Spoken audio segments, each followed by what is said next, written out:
CHOOH2 is the superfuel of the future and used in vehicles such as the Quadra VTEC and Yaiba Kusanagi. When the fossil fuel crisis began to affect the industrialized community in the late 1990s, a genetic engineering company, Biotechnica, came up with CHOOH2. It should be noted that CHOOH2 is not its actual chemical formula, it's just a moniker for marketing purposes. CHOOH2 is a complex grain alcohol produced from genetically altered wheat, Triticum vulgaris megasuavis. It is fermented and catalyzed to produce the synthetic alcohol fuel. The potential of CHOOH2 was realized soon after it was introduced, and within a few years, all fossil fuel burning vehicles and power plants had converted to CHOOH2. Biotechnica holds all worldwide patents on CHOOH2, making them exceptionally wealthy. Unfortunately, Biotechnica lacks the agricultural and processing resources necessary to grow the genetically altered wheat in significant amounts, or process the rough product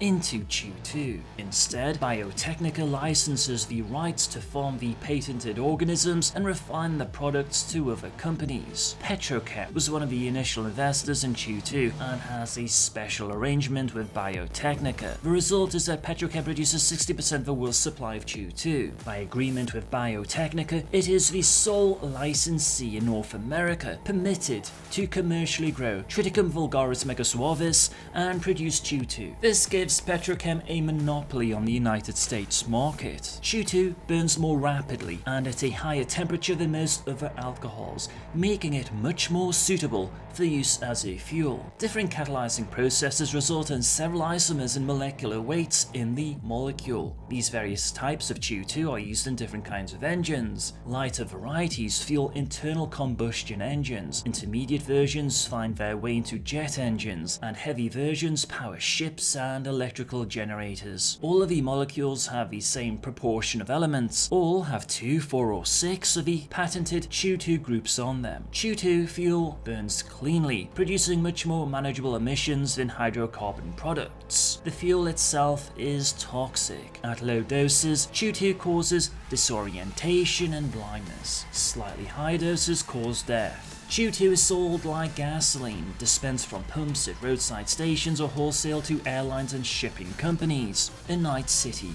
prices are very consistent since everyone buys their fuel from Petrochem. The price does change in response to the availability of crops and catalysts that are necessary to produce the finished product. A bad harvest can double the cost of CHOOH2 almost overnight. CHOOH2 wheat is also edible and quite delectable when made into breads and other grain products. A good harvest sometimes leads to a surplus of grain. Occasionally, as a public relation move, Petrochem will donate the grain to famine-stricken nations. Ironically, because of the licensing agreements, no companies can afford to grow Triticum vulgaris megasuavis solely for food purposes. Several alcoholic drinks found in Night City, such as the Blade Runner or the Silverhand, also contain CHOOH2. Prior to the events of the Fourth Corporate War, Petrochem had teamed up with Militech to research CHOOH2 as a replacement for gasoline-based weapons such as napalm and flamethrowers. The higher burning temperature of hydrocarbon products